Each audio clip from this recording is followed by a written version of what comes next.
I'm just an old-timer who gravitates to the big rivalries, the tradition-rich games. USC, UCLA, this is just paramount for me to watch each and every year. It's a beautiful setting, especially, of course, at the Rose Bowl. We got Tony Siracusa on the line from Last Word on College Football to talk USC, UCLA, or my apologies to the Bruins fans, UCLA, USC. Tony, how you doing today? I'm doing great, Mark. Thanks. How are you? Looking at your Bruins with a 25-18 win over Arizona State. It's back-to-back wins. It's 3-2, first time since 2017. And I don't want to be one of those people, 2017, well, that just means 2 times that it hasn't happened. But it does seem significant because it is the first time during the Chip Kelly era to be over 500 at this point in the season. And so what do you take away from the Arizona State effort in regards to the positive vein? Yeah, look, I think it was not an easy game for UCLA to win because Jaden Daniels, the Arizona State quarterback, presents the kind of game that gives the UCLA defense problems, and that is the speed to the edge, the speed to the corner. Arizona presented the same problem the week before, and USC is not that kind of offense. So this is going to be different. It's interesting. This is, as you pointed out, the history of the rivalry. This is the 90th edition of this game now. They took a few years off during World War II. For anyone keeping count at home, this is the 45th edition for me at this game. So this is, I've got my own long-standing rivalry tradition here. USC is 50-32-7 back when they still had ties in college football, over this time. And, but look, with regards to this game, Kedon Slovis ate UCLA alive last year, threw for over 500 yards, 4 touchdowns. The defense had absolutely no answers for him. And Slovis is just as good this year in the limited time we've seen him, in the limited time we've seen any college football quarterback this year. He's still throwing at a 72% completion rate, and he's got 10 touchdowns and 2 interceptions.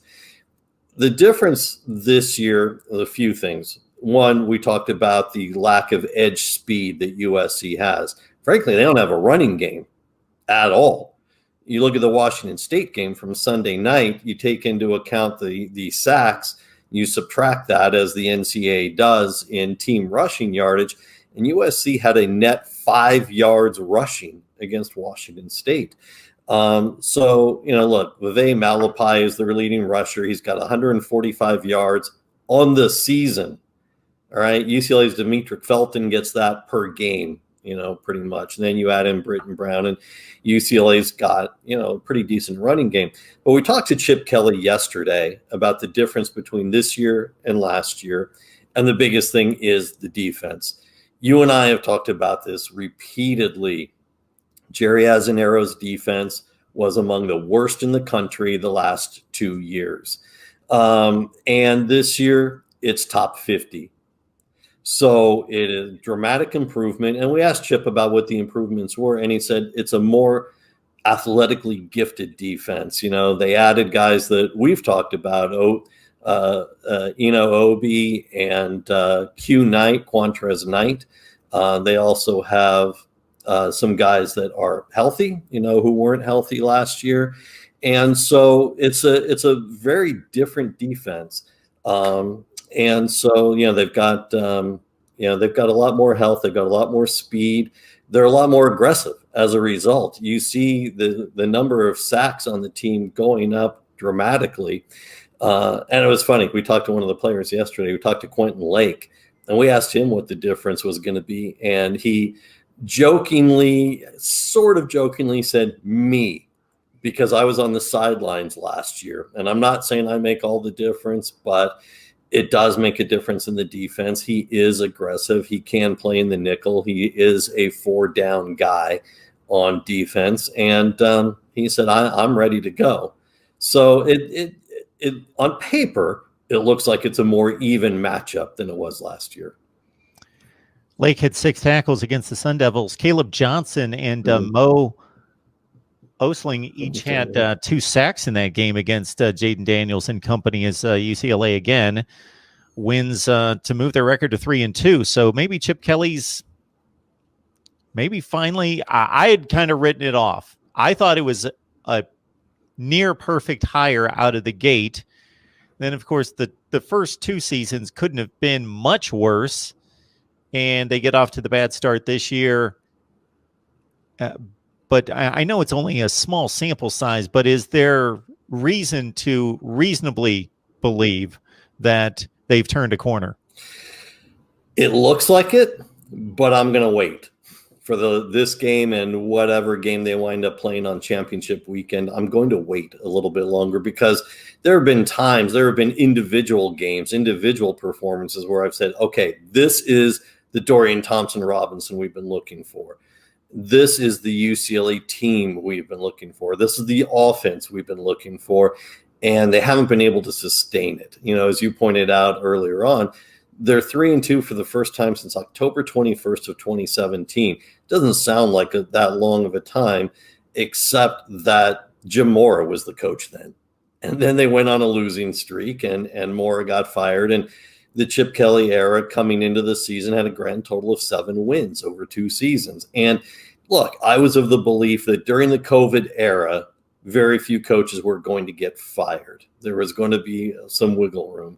And that has turned out to not be true. Several are getting shown the door before the season is over.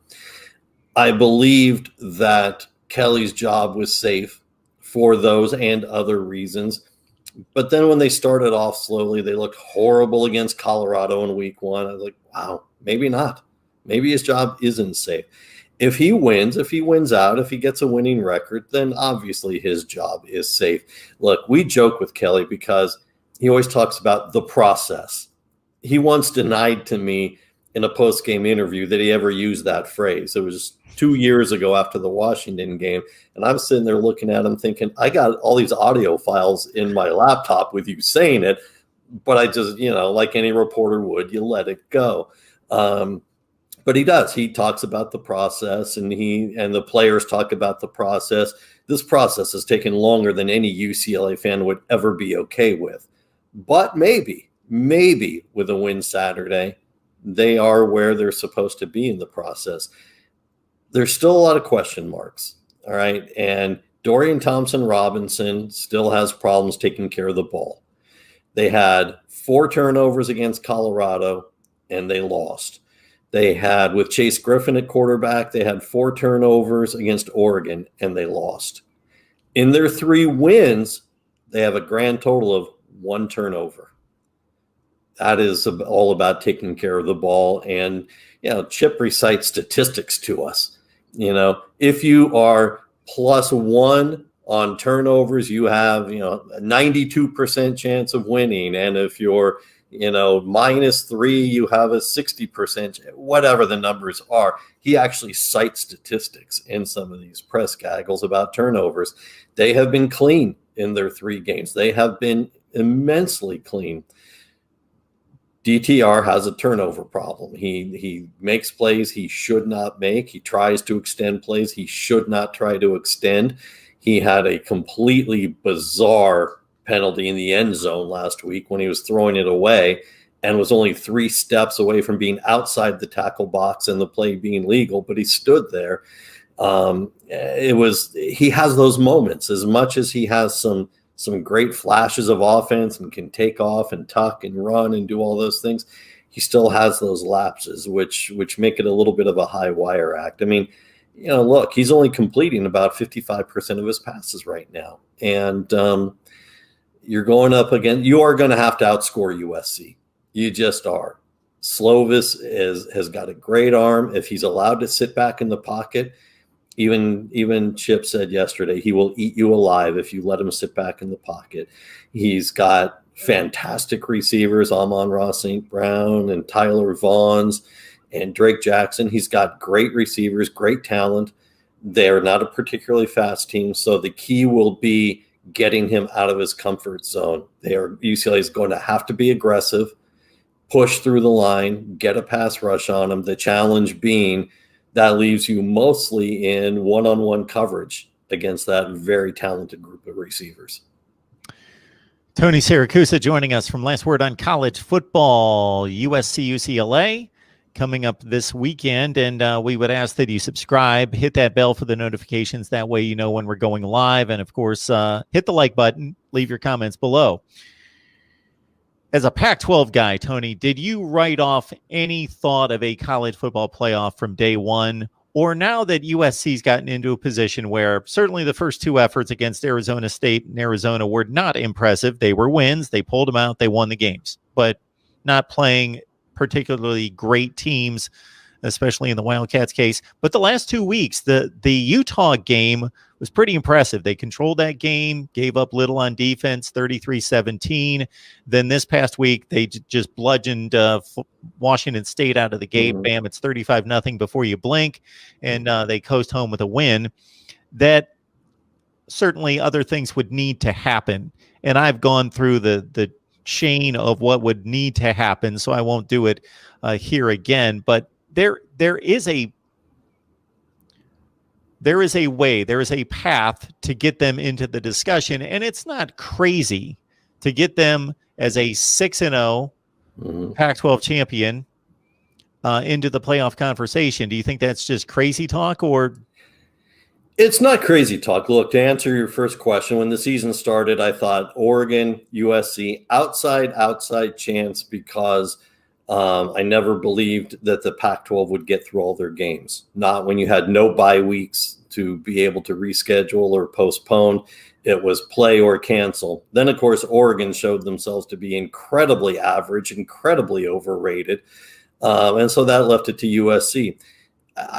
I think it's still an outside stretch. I think the irony, of course, is you're looking at Colorado with their best team in years, but because the USC game was canceled because of USC's COVID, Colorado is going to be sitting behind USC the entire rest of the way. And Colorado gets through it undefeated. They're not going to the playoffs. USC is the lone shot. And as we've been saying all along, it depends on what happens with the other conferences. The Pac-12 needs help from other conferences. They need some implosion from the other conferences in order to get in there. Look, you're looking at Notre Dame and Clemson playing at least one more game against each other, but certainly for the conference championship. So someone's coming out of there with a loss. You're looking at the possibility of two SEC teams because, depending upon what happens in the SEC championship game. But if Florida keeps it close, certainly they're deserving of a spot. Alabama is the dominant team right now. And now with the cancellation of one of the other great rivalries in college football, Ohio State, Michigan, you're looking at, the Big Ten is going to need to change the rules that they put out in order to get Ohio State into the conference championship game. So there are all of these things all happening at one time. USC, best they can do is go out, play the game, win convincingly Saturday, go to the conference championship game, win convincingly, because they're going to need some style points with the 7 games. And they're gonna need to hope that somehow the Big Ten betrays its own best interests and doesn't give Ohio State that waiver. They need some help to get in, but if they run the table, I think they deserve a legitimate look. I will leave the Big Ten's misgivings. I'll let that go right now. I've ranted on them, but we're sticking with the Pac-12, of course, here. Sure. I've got 2 issues with this situation in the Pac-12 South. Issue number 1 is that there's a tiebreaker system to decide and determine who should win the division championship. Well, in most years, you only need a tiebreaker for a 3-way tie because a 2-way tie is decided by the head-to-head and everybody plays in the division. So that game was, of course, canceled because of COVID regulations. So I get that, and I fully support whatever the regulations were that canceled the game. I don't have the issue with that. What I have an issue with is the tiebreaker system. So I'm going through these last week, and I see where both teams are undefeated. Okay, so pretty much you don't need to go through the tiebreaker system because every scenario results in a tie because both teams are undefeated. Except Colorado did play the one less conference game, having played San Diego State to make up for a game. So however you look at 3-0 versus 4-0. But basically, they're tied down the list unless you would go to a point differential. But what the Pac-12 has done, and not picking on the Pac-12 because this is the same stipulation in other conferences. I don't know if every conference has this one, but for the college football ranking to determine who should win a conference or a division to get to a conference championship game, I just think is utterly ridiculous. Of course it is. It's absurd. And what it tells you is that when the Pac-12 decided to come back and they drew out this list of what's going to happen, they never saw it getting that far down of the potential items of what you're going to need to have a tie break. I don't think anyone saw it coming. So they threw up their hands and said, look, we need 2 more things on the box, on the list to check the box. Let's throw in the rankings because we're never going to get that far down anyway. And now you really pretty much are. And it is, look, it's absurd. It's more mismanagement by the Pac-12, offices and Larry Scott, from people who never thought they were going to be here. They never thought they were going to play anyway. They much less create the kind of schedule that they did with no bye weeks, no open weeks in order to move things. So it was almost a throwaway to do that. And now it's going to come back to bite them in the rear end. And, frankly, they deserve it. And so the other thing that I find amusing about all that tiebreaker system, and I didn't look this up myself, but I had a few other sources verify that's what they were looking at, is that below the college football ranking is a coin toss. Yes. Well, knowing that the college football ranking is never a tie, you don't even need to put in the coin toss because we'll never hit the coin toss. Right. You probably should have put the coin toss in ahead of the college football ranking. I think as the next tiebreaker. It is. It's toss a silver dollar up in the air and decide who represents you in the biggest payday that college football gets every year. I mean, it's absurd, but it's the Pac-12. What do you want?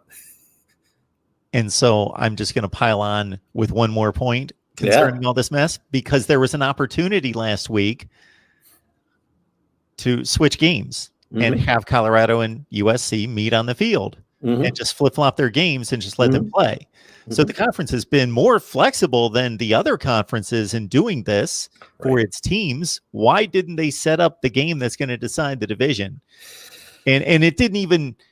Had it impacted Arizona or Washington State, I would have said, okay, I can understand the integrity of not disrupting their division schedule, but they were both, you were just supplanting their non-division game anyway. So Arizona plays Washington State, fine. Right. Why didn't it happen? Yes. All right, let me put on my Oliver Stone conspiracy theory hat here. It was to protect USC.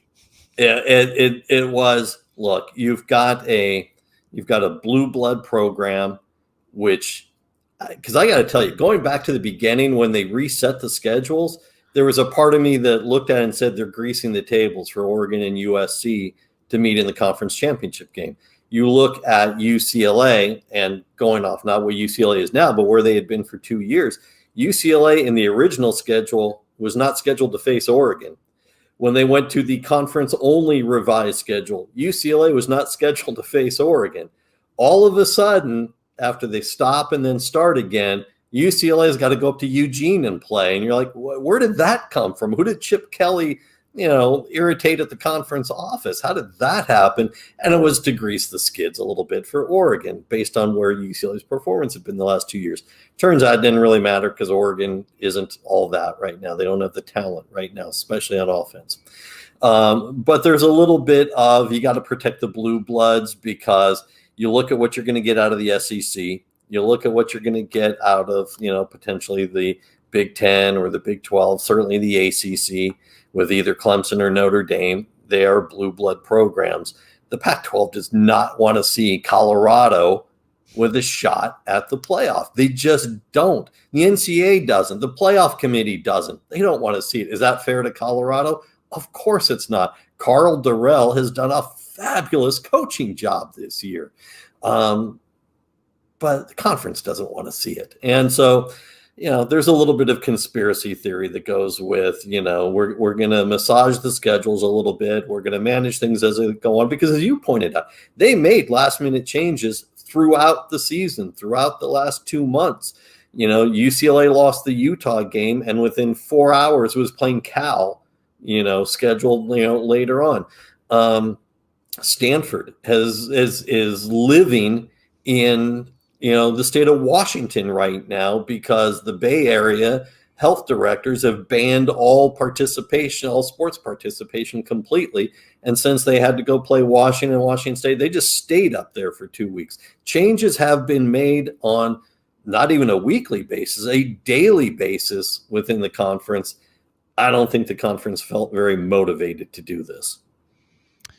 Tony Siracusa, last word on college football, always providing a ton of insight into UCLA, the Pac-12, and the nation right here. So take the deep dive, head on over to Last Word on College Football. We got Tony, we got Kevin McGuffey, Jason Ray, those guys just... I got to say a word about Kevin McGuffey. I got to say a word about K-Mac, because, look, not only is the guy the best around in coverage of the University of Kentucky, but the guy handles our weekly bowl projections every week for the last month. Exactly. You want to talk about a guy who deserves combat pay, because staying on top, as soon as it's published, yesterday, as soon as it was published, the first ever Los Angeles Bowl was canceled. He's staying on top of this stuff, not even daily, but hour by hour. K-Mac is one of our great writers, but man, I got to give it up to the guy and what he's been able to pull off with the weekly bowl projections. Well, on Saturday, we have the true Los Angeles Bowl, USC UCLA. There we go. Yep. All right, Tony. Appreciate it.